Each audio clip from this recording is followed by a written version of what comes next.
ದೇವಿಯನ್ನು ಪೂಜೆ ಮಾಡುವುದಕ್ಕೆ ತೊಡಗಿದ್ರು. ಕೋಪಗೊಂಡಂತಹ ಇಂದ್ರ ಮುಸಲ ಧಾರೆಯನ್ನೇ ಸುರಿಸಿದ. ಒಂದಲ್ಲ ಎರಡಲ್ಲ ಸತತ 7 ದಿನ ಭಯಂಕರ ಮಳೆ, ದ್ವಾರಕೆಗೆ ಮುಳುಗಿ ಹೋಗುವಂತಹ ಅಪಾಯ ಇತ್ತು. ಆಗ ನಾನು ಏನು ಮಾಡಿದೆ ಗೊತ್ತುಂಟ? ನನ್ನಂತಾದಂತಹ ಈ ಕಿರು ಬೆರಳು ಇದರಿಂದ ಗೋವರ್ಧನ ಗಿರಿಯನ್ನೇ ಎತ್ತಿ ಹಿಡಿದು ಗೋಪಾಲಕರನ್ನೆಲ್ಲ ಸಾಕಿ ಸಲಹಿದ್ದೇನೆ ಗೊತ್ತುಂಟ. ಕಡೆಗ ಇಂದ್ರನೇ ನನಗೆ ಶರಣಾಗಿ ನನ್ನದು ತಪ್ಪಾಯಿತು ಸ್ವಾಮಿ, ಮತ್ತೆ ಅವನಿಗೆ ಬಿಂದು ಕೊಟ್ಟದ್ದು ಗೋವಿಂದ ಎನ್ನುವ ಹಾಗೆ. ಈ ಸಾಧನೆ ನೀನು ಬರೀ ಪ್ರದಕ್ಷಿಣೆ ಬಂದದ್ದಲ್ಲ, ನಿನಗೆ ಬೆಟ್ಟಗಳನ್ನು ಎತ್ತಲಿಕ್ಕೆ ಆಗಿದೆ. ಅದನ್ನು ಯಾರಾದ್ರೂ ನಂಬಲಿಕ್ಕೆ ಆಗತ್ತೆ? ಬೆಟ್ಟವನ್ನು ಎತ್ತಲಿಕ್ಕೆ ಸಾಧ್ಯವೇನು? ನಾನು ಮಾಡಿ ತೋರಿಸಿದ್ದೇನೆ. ನಾನೇನು ಮಾಡಿದ್ದೇನೆ ನನಗೆ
ಶ್ರೀರಾಮಚಂದ್ರನ ಮಡದಿ ಸೀತಾಮಾತೆಯನ್ನು ಅಪಹರಿಸಿ ಅಶೋಕವನದಲ್ಲಿರಿಸಿದಂತಹ ಸಂದರ್ಭ.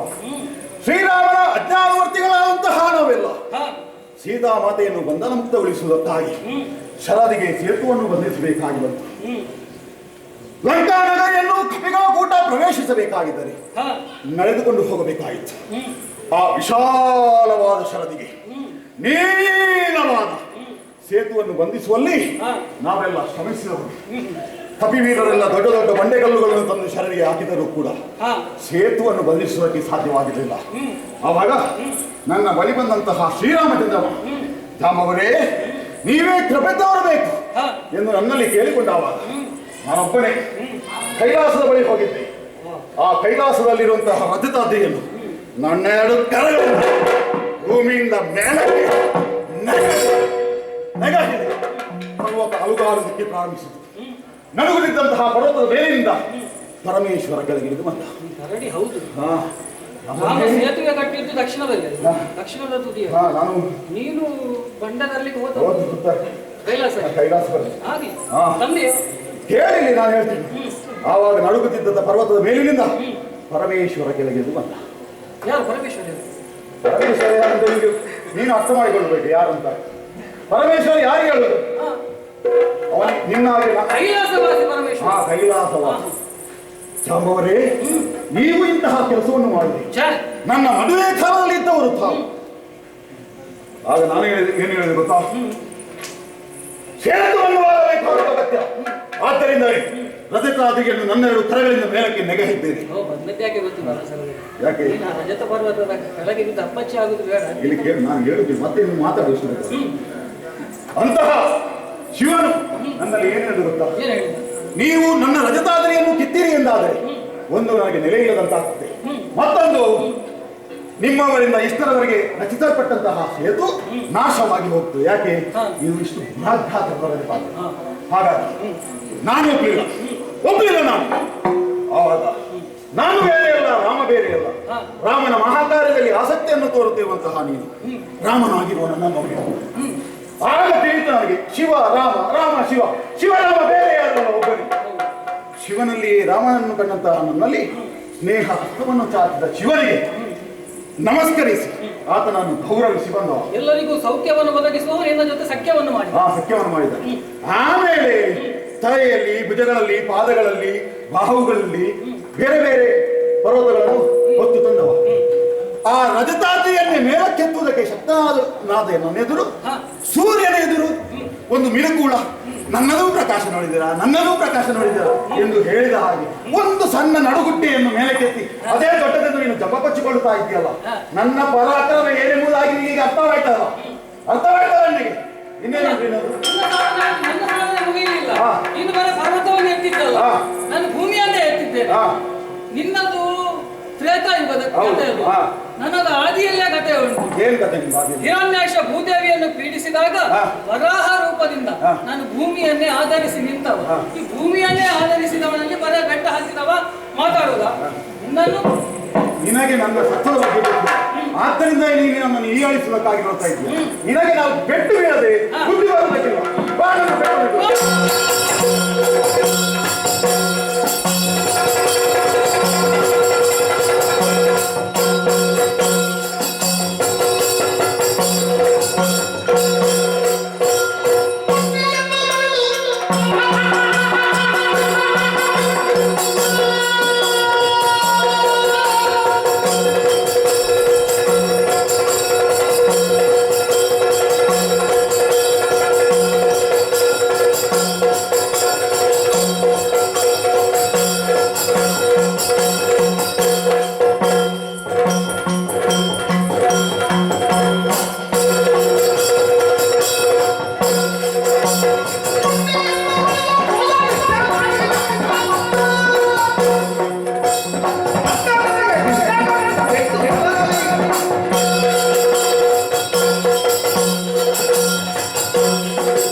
ಹಗಲು ಎನ್ನುವ ಭೇದವಿಲ್ಲದೆ ಇವಳೊಡನೆ ಮುಷ್ಟಿಯುದ್ಧವನ್ನು ಮಾಡಿದೆ.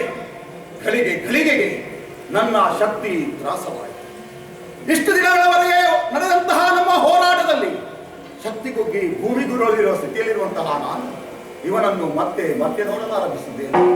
ಅಸುರ ಕುಲಾಂತಕ ಶ್ರೀರಾಮನ ವೃದ್ಧನಾಗಿ ರಾಮನ ಕೂಡ ಹೋರಾಟವನ್ನು ಮಾಡುತ್ತಂತೆ ಅದೆಷ್ಟೋ ಬಲಾಢ್ಯರಾದಂತಹ ರಾಕ್ಷಸರನ್ನೆಲ್ಲ ಭೂಮಿಗುರುಳಿಸಿದವ ನಾನು. ಆ ಅಸುರರೆಲ್ಲ ದೈವಿ ಶಕ್ತಿಯನ್ನು ಮೈಗೂಡಿಸಿಕೊಂಡವರು, ನಾನಾ ರೀತಿಯ ಪ್ರಯೋಗ ಕುಶಲಗಳು. ಆದರೂ ನನ್ನ ಸತ್ವವನ್ನು ಕುಗ್ಗಿಸುವುದಕ್ಕೆ ಸಾಧ್ಯವಾಗಿರಲಿಲ್ಲ. ಸಾಮಾನ್ಯ ಮನುಷ್ಯನಾಗಿದ್ದರೆ ಈತ ಒಂದೇ ಗಳಿಗೆಯಲ್ಲಿ ಭೂಮಿಗುರುಳುತ್ತಿದ್ದ. ಇವನಲ್ಲಿ ನಾನು ಕಾಣದಂತಹ ಯಾವುದೋ ಒಂದು ದಿವ್ಯವಾದ ಶಕ್ತಿ ಇರಬೇಕು ಎನ್ನುವುದನ್ನು ತರ್ಕಿಸುತ್ತಾ ನೋಡಿದಾಗ ಈ ವಿಶ್ವವನ್ನೇ ನಿರ್ಮಾಣ ಮಾಡಿದಂತಹ ವಿಶ್ವಂಬರ ಮೂರ್ತಿ ಏನು ಎನ್ನುವಂತಹ ಕಲ್ಪನೆ ಬರಲಾರಂಭಿಸಿದೆ. ತಾನಿಷ್ಟು ಯುಗ ಪರ್ಯಂತರ ಪರದೊಂದಿಗೆ ಹೋರಾಟವನ್ನು ಮಾಡಿ ಸೋತಿಲ್ಲ. ಅತುಲ ವಿಕ್ರಮಿ ಇದ್ದಾನೆ ಚಾಂಬವ ಎಂದು ಎಲ್ಲರೂ ಹೇಳುತ್ತಿದ್ದಂತಹ ಮಾತು. ಆದರೆ ಇವನೊಡನೆ ಹೋರಾಟವನ್ನು ಮಾಡುತ್ತಿದ್ದಂತೆ ನನ್ನ ಸತ್ವ ಕುಗ್ಗಿದ್ದಲ್ಲ, ಭುಜಬಲ ಹಿಂಗಿದ್ದಲ್ಲ. ಈತ ನರನಲ್ಲ, ತ್ರೇತಾಯುಗದಲ್ಲಿ ಹುಟ್ಟಿ ಶ್ರೀರಾಮನ ಭಕ್ತನಾಗಿರುವ ನಾನು ಯಾರನ್ನು ಕಾಣಬೇಕೆನ್ನುವಂತಹ ಉದ್ದೇಶದಿಂದ ಇಷ್ಟರವರೆಗೆ ಇದ್ದೇನೋ ಆ ಶ್ರೀರಾಮ ಭಕ್ತನನ್ನೇ ಈತ ಸೋಲಿಸುವುದಕ್ಕೆ ಶಕ್ತನಾದ ಎಂದಾದರೆ ಇವನಲ್ಲಿ ಏನೋ ವಿಶೇಷತೆ ಇರಬೇಕು. ರಾಮನು ನನ್ನನ್ನು ಕೈ ಬಿಟ್ಟನೇನು, ಇಲ್ಲವೇ ಈತ ನನಗೆ ಲಕ್ಷ್ಯವೇ ಆಗುತ್ತಿರಲಿಲ್ಲ. ಅಲ್ಲ, ಅವನೇ ಇವನೇನು ಎನ್ನುವಂತಹ ಅನುಮಾನ, ಸಂದೇಹ ನನ್ನ ಮನದಲ್ಲಿ ಮೂಡ್ತಾ ಇದೆ. ನನ್ನಲ್ಲಿ ಮೂಡಿರುವಂತಹ ಈ ಸಂದೇಹ ಅನುಮಾನವನ್ನು ನಿವಾರಿಸಬೇಕಾದರೆ ಇವನಲ್ಲಿಯೇ ಮಾತನಾಡಬೇಕು. ಅಯ್ಯ, ನನಗೆ ಸೋಲುಣಿಸಿದ ನೀನು ಯಾರು? ನೀನು ಹೇಳಿದಂತೆ ಆ ದ್ವಾರಕೆ ಹುಡುಗನು ಅಲ್ಲ, ದೇವನಾದಂತಹ ಭಗವಂತನು, ಲಕ್ಷ್ಮೀ ಪ್ರಾಣೇಶನಾದಂತಹ ಶ್ರೀಹರಿಯು, ವಾಣಿ ಅರಸನಾದಂತಹ ಕಮಲ, ಪಾರ್ವತಿಯ ಪತಿಯಾದಂತಹ ಆ ಮಂಜುನಾಥನು. ಯಾರಯ್ಯ ನೀನು? ಯಾರು ಸ್ವಾಮಿ? ಯಾರಯ್ಯ? ಜಾಂಬವ, ಸ್ವಾಮಿ, ಜನ್ಮಕ್ಕೆ ಸ್ಪಷ್ಟದ ಸುಖ ಸಿಗುತ್ತದೆ. ಪರಿಮಳ ಅಂತ ಅರ್ಥ ಆಗುವುದು ಮೂಗಿಗೆ ಮಾತ್ರ, ಶಬ್ದ ಕೇಳುವುದು ಕಿವಿಗೆ ಮಾತ್ರ. ಇದು ಯಾವುದೂ ಕೂಡ ಕಣ್ಣಿಗೆ ಕಾಣುವಂತದ್ದಲ್ಲ. ಆದರೂ ನಮ್ಮ ಪಂಚೇಂದ್ರಿಯರಿಂದ ನಾವು ಇದನ್ನೆಲ್ಲ ಗ್ರಹಿಸ್ತೇವೆ. ರಾಮ ಪ್ರತ್ಯಕ್ಷವಾಗಿ ಇಲ್ಲ ಎಂದ ಮಾತ್ರಕ್ಕೆ ಅವ ಇಲ್ಲ ಎಂದ ಅರ್ಥವಲ್ಲ ಅಲ್ಲವಲ್ಲ. ಈಗ ನೀನು ನನ್ನನ್ನು ಯಾರು ಎನ್ನುವ ಹಾಗೆ ಪ್ರಶ್ನೆಯನ್ನು ಮಾಡುತ್ತಾ ಇರ್ತೀನಿ. ಹಾಗೆ ಕೇಳಬೇಕು ಅಂತ ಆದ್ರೆ ನಾನು ನಿನಗೆ ಯಾರಾದ್ರೆ ಏನು? ಸ್ವಾಮಿ,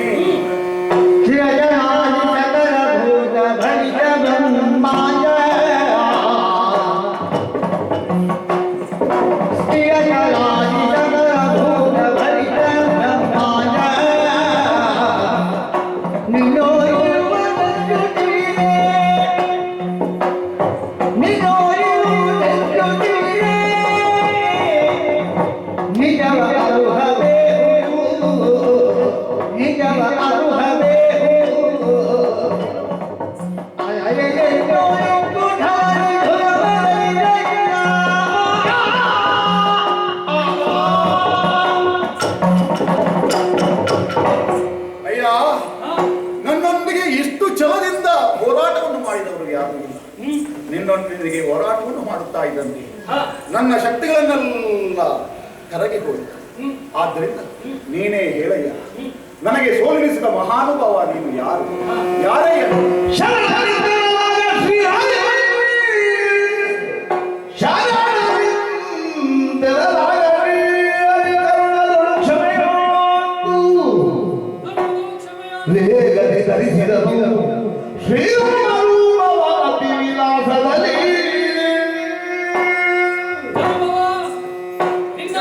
ಇನ್ನಷ್ಟು ನಾನು ಸತಾಯಿಸಲಾರೆ.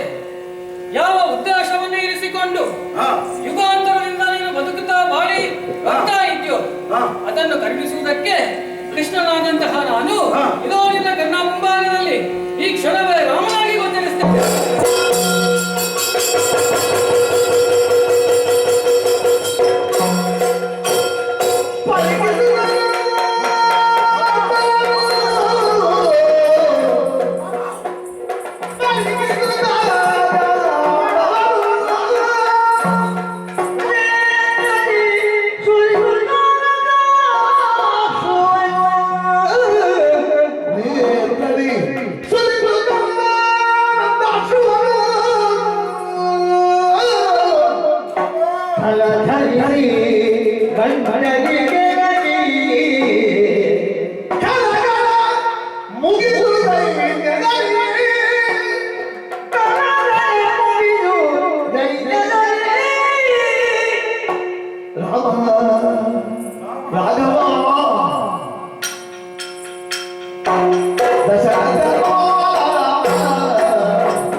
ಕೃಷ್ಣಾಯ ಪತಯೇ ನಮಃ. ಆಪದಾಂ ಅಪಹತ್ತರಾಂ ದಾತರಾಂ ಸರ್ವಸಂಪದಾಂ ಲೋಕಾಭಿರಾಮಂ ಶ್ರೀರಾಮಂ ಭಯೋ ಭಯೋ ನಮಮಾಮಿ. ಸ್ವಾಮಿ, ನಿನ್ನ ಈ ದಿವ್ಯಾಕೃತಿಯನ್ನು ಕಂಡು ಧನ್ಯನಾದೆ ಸ್ವಾಮಿ, ಧನ್ಯನಾದೆ. ನನ್ನ ಜೀವನ ಪಾವನವಾಯಿತು. ಆನಂದ ಬಾಷ್ಪಗಳು ಸುರಿಯುತ್ತಿದ್ದಂತೆ ಒಡಲು ನಡುತ್ತಿದ್ದಾಗ ನಿನ್ನ ಪಾದ ಪದ್ಮಗಳಿಗೆ ಪ್ರಣಾಮವನ್ನು ಅರ್ಪಿಸುತ್ತಾ ನಿನ್ನನ್ನು ಒಮ್ಮೆ ನೋಡಿದೆ. ವಿಷಕಂಠಾದಿ ಕುಂಭಶ್ರವಣನೆಂಬ ರಾಕ್ಷಸರನ್ನೆಲ್ಲ ವಧಿಸಿ ಲೋಕದಲ್ಲಿ ಧರ್ಮವನ್ನು ಸ್ಥಾಪಿಸಿದ ನಿನ್ನನ್ನು ಕಾಣಬೇಕೆನ್ನುವಂತಹ ಆಸೆಯಿಂದಲೇ ನಾನು ಸ್ವಾಮಿ. ಪರಂಧಾಮದ ವೇಳೆ ಸರಯೂ ನದಿ ತೀರದಲ್ಲಿ ಕಣ್ಣೇರಿಳಿಸುತ್ತಿದ್ದಂತಹ ಎಲ್ಲರಿಗೂ ನೀನು ಆಶ್ವಾಸನೆಯನ್ನು ನೀಡಿದೆ. ಯುಗ ಯುಗಗಳಲ್ಲಿ ಧರ್ಮವನ್ನು ಉದ್ಧರಿಸುವುದಕ್ಕಾಗಿ ಬಗೆ ಬಗೆಯ ಅವತಾರವನ್ನೆತ್ತಿ ನಿಮಗೆ ದರ್ಶನ ವಾಕ್ಯವನ್ನು ತಲುಪಿಸುತ್ತೇನೆ. ಆ ಆಸೆಯಿಂದಲೇ ಕಾದಿದ್ದಂತಹ ನನಗೆ ನಿನ್ನ ದಿವ್ಯ ಸ್ವರೂಪವನ್ನು ತೋರಿಸಿಕೊಳ್ಳುವುದಕ್ಕಾಗಿ ಈ ರೀತಿಯಲ್ಲಿ ಬಂದಿರಬಹುದು. ರಾಮ ಬೇರೆ ಕೃಷ್ಣ ಬೇರೆ ಎಂದು ಕಲ್ಪನೆ ಮಾಡಿಕೊಂಡಿದ್ದರಿಂದಲೇ ನಾನು ಹೋರಾಟವನ್ನು ಮಾಡಿದೆ. ನಿನ್ನಲ್ಲಿ ಗೌರವವನ್ನು ಕೊಟ್ಟು ಅಪರಾಧ ಎನಿಸಿದೆ. ಅಗೋ, ನನ್ನೆರಡು ಕರಗಳಿಂದ ನಿನ್ನನ್ನು ನಾನು ಪೂಜಿಸಿದವನವೇ. ಅದೇ ಕರಗಳಿಂದಲೇ ನಿನ್ನನ್ನು ಮುಷ್ಟಿಯುದ್ಧವನ್ನು ನಿನ್ನಲ್ಲಿ ಮುಷ್ಟಿಯುದ್ಧವನ್ನು ಮಾಡುವುದಕ್ಕಾಗಿ ನನ್ನನ್ನು ಪ್ರೇರೇಪಿಸಿದೆಲ್ಲ ಪ್ರಭು. ಪ್ರಭು, ಅಲ್ಪಮತಿಯಾದ ನನ್ನನ್ನು ಕ್ಷಮಿಸು, ನನ್ನ ಅಪರಾಧವನ್ನು ಮನ್ನಿಸು. ಈ ಶರಣನನ್ನು ರಕ್ಷಿಸುವುದಿಲ್ವಾ? ರಕ್ಷಿಸು.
ಜಾಂಬವರೇ, ಸ್ವಾಮಿ, ತಮಗೂ ಗೊತ್ತಿದೆ, ಹಿರಿಯರು ತಾವು ವರ್ತಮಾನದಲ್ಲಿ ನಡೆಯುವಂತಹ ಪ್ರತಿಯೊಂದು ಘಟನೆಗೂ ಪೂರಕವಾದಂತಹ ವಿದ್ಯಮಾನವೊಂದು ಭೂತಕಾಲದಲ್ಲಿ ಮೊದಲೇ ಸಂಭವಿಸಿರ್ತದೆ.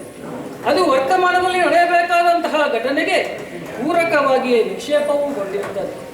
ಅಷ್ಟು ಮಾತ್ರವಲ್ಲ, ವರ್ತಮಾನದಲ್ಲಿ ಈಗ ನಡೆಯುವಂತಹ ಪ್ರತಿಯೊಂದು ಘಟನೆಯೂ ಕೂಡ ಭವಿಷ್ಯದಲ್ಲಿ ನಡೆಯಬಹುದಾದಂತಹ ಮತ್ತೊಂದು ಘಟನೆಗೆ ಪೂರಕವಾಗಿಯೇ ಇಂದು ನಿಕ್ಷೇಪಗೊಳ್ಳುತ್ತದೆ.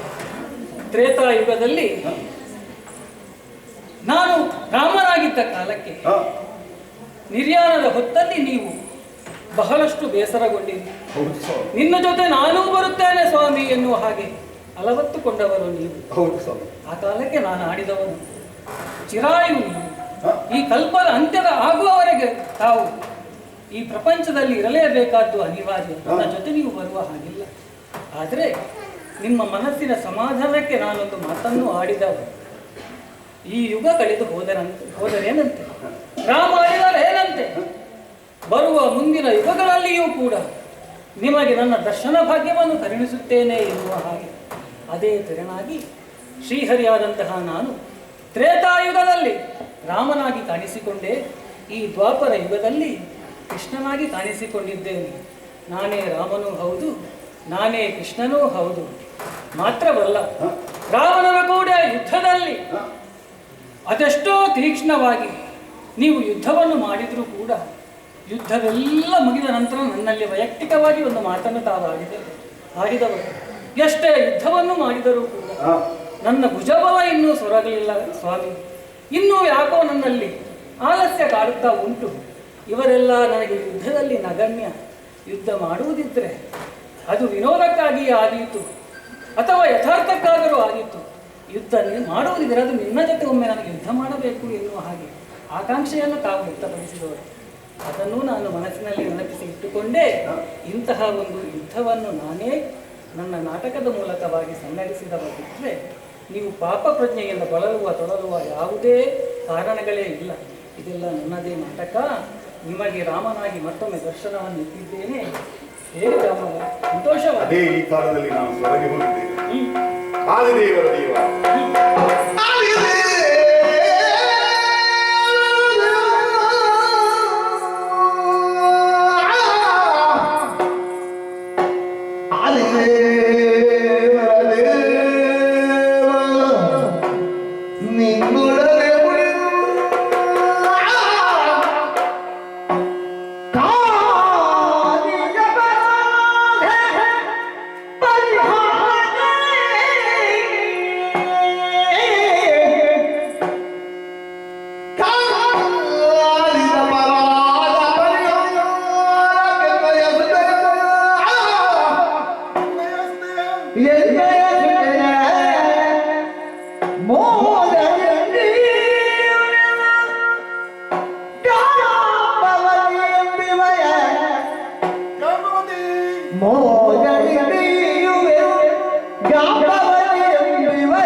ನಿನ್ನಿಂದ ನಾನು ಎಲ್ಲವನ್ನೂ ತಿಳಿದುಕೊಂಡೆ. ಅನನ್ಯ ಭಕ್ತಿಯಿಂದ ಯಾರು ನಿನ್ನನ್ನು ಪೂಜಿಸುತ್ತಾರೋ ಆರಾಧಿಸುತ್ತಾರೋ ಅವನ ಇಚ್ಛೆಯಂತೆ ನೀನು ವ್ಯವಹರಿಸುತ್ತಿ ಎನ್ನುವಂತಹ ಸತ್ಯ ತತ್ವವನ್ನು ನೀನು ಸ್ಪಷ್ಟೀಕರಿಸಿದ್ದು. ಭಗವಂತನ ಲೀಲಾ ವಿಲಾಸಗಳನ್ನೆಲ್ಲ ಅರ್ಥ ಮಾಡಿಕೊಂಡು ನಿನ್ನಲ್ಲಿಯೇ ಆಗರವಾದಂತಹ ಸಕಲ ವಿದ್ಯೆಗಳನ್ನೆಲ್ಲ ನಮಗೆ ದಾರಿಯುವುದರ ಮೂಲಕ ವಿಶ್ವರೂಪವನ್ನೇ ಪಡೆದಂತಹ ಮಹಾತ್ಮನು ಈ ಲೋಕದ ವ್ಯವಹಾರಗಳೆಲ್ಲ ನಿನ್ನ ಇಚ್ಛೆಯಂತೆ ನಡೆದುಕೊಳ್ಳುತ್ತದೆ ಎಂದು ತಿಳಿದುಕೊಂಡ ಮೇಲೆ ಯಾವುದರಲ್ಲಾದರೂ ಬಯಕೆ ಇರುವುದಕ್ಕೆ ಸಾಧ್ಯವೇ? ನಿನ್ನ ಮೂಲ ಸ್ವರೂಪವೇನು ಅನ್ನುವುದನ್ನು ತಿಳಿಯುವ ಪ್ರಯತ್ನದಲ್ಲಿ ನಿನ್ನಲ್ಲಿ ಕಾದಾಡಿದ ಅಪರಾಧಿ ಪ್ರಜ್ಞೆ ನನ್ನಲ್ಲಿ ಇನ್ನೂ ಉಳಿದಿದೆ. ನಾನು ಯಾರನ್ನು ಪೂಜಿಸಬೇಕಾಗಿತ್ತು, ಯಾರನ್ನು ಕರೆತಂದು ಪೀಠದಲ್ಲಿ ಕೊಳ್ಳಿರಿಸಿ ನಾನಾ ರೀತಿಯಲ್ಲಿ ಹಾಡಿ ಹೊಗಳಬೇಕಾಗಿತ್ತು. ಈತನನ್ನೇ ಎದುರಿಸಿ ಮೌಢ್ಯದಿಂದ ಹೋರಾಟವನ್ನು ಮಾಡಿದೆ.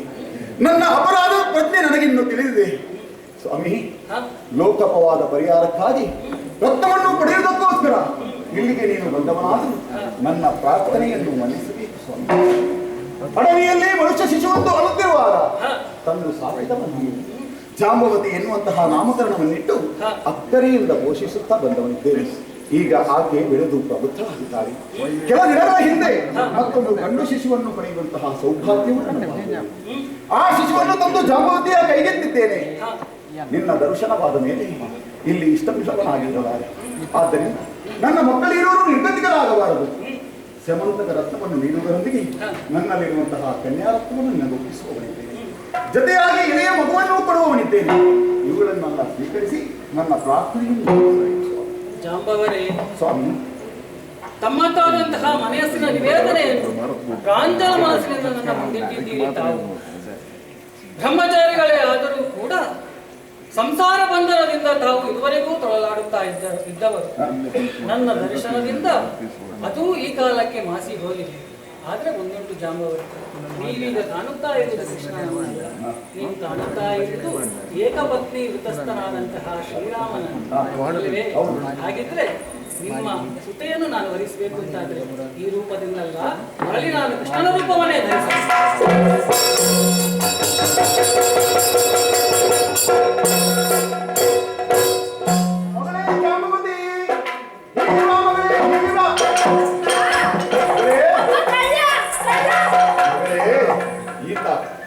ಕಳ್ಳ ಅಲ್ಲ, ನಿನ್ನ ನಲ್ಲನಾಗುವನಾಥ. ಈತ ನಿನ್ನನ್ನು ಮದುವೆಯಾಗುತ್ತಾಗಿ ಒಪ್ಪಿಕೊಂಡಿದ್ದಾನೆ. ನಿನ್ನ ಅಭಿಪ್ರಾಯವೇನು? ಸ್ವಾಮಿ, ನನ್ನ ಮಗಳಾದ ಜಾಂಬವತಿ ಒಪ್ಪಿದ್ದಾಳೆ. ಇದು ನನ್ನ ಕನ್ಯಾರತ್ನ. ಇವಳನ್ನು ತಾವು ಸ್ವೀಕರಿಸಬೇಕು. ಜೊತೆಯಾಗಿ ಸಮಂತಕ ರತ್ನವನ್ನು ನಿಮಗೆ ವಹಿಸುವವನಿದ್ದೇನೆ. ಇದನ್ನು ಸ್ವೀಕರಿಸಿ. ಜೊತೆಯಾಗಿ ಎಳೆಯ ಮಗುವನ್ನು ನೀಡುವುದು. ಜಾಂಬವತಿ, ನೀನೇ ಈಗ ಮಗುವನ್ನು ಸಾಕಿಸುವವನಿಗೆ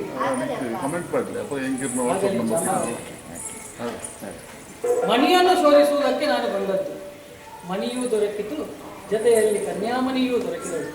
ಹಾಗಿದ್ರೆ ನೀವು ಭವಬಂಧನಗಳಿಂದ ಈ ಕಾಲಕ್ಕೆ ಮುಕ್ತರು ಹೌದು. ಆದರೆ ಒಂದುಂಟು, ಸ್ವಲ್ಪ ಅಂತ್ಯ ಆಗುವವರೆಗೂ ಕೂಡ ಈ ದೇಹದಾರಿಯಾಗಿ ನೀವು ಇರಲೇಬೇಕಾಗುತ್ತೆ. ಹಾಗಾಗಿ ಆ ದೇವರ ನಾಮವನ್ನೇ ಸ್ಮರಿಸುತ್ತಾ ಕಲ್ಪ ಅಂತ್ಯ ಆಗುವವರೆಗೂ ನಿರೀಕ್ಷೆಯಲ್ಲಿರಿ. ನಿಮಗೆ ಶುಭವಾಗಲಿ, ಶುಭವಾಗಲಿ.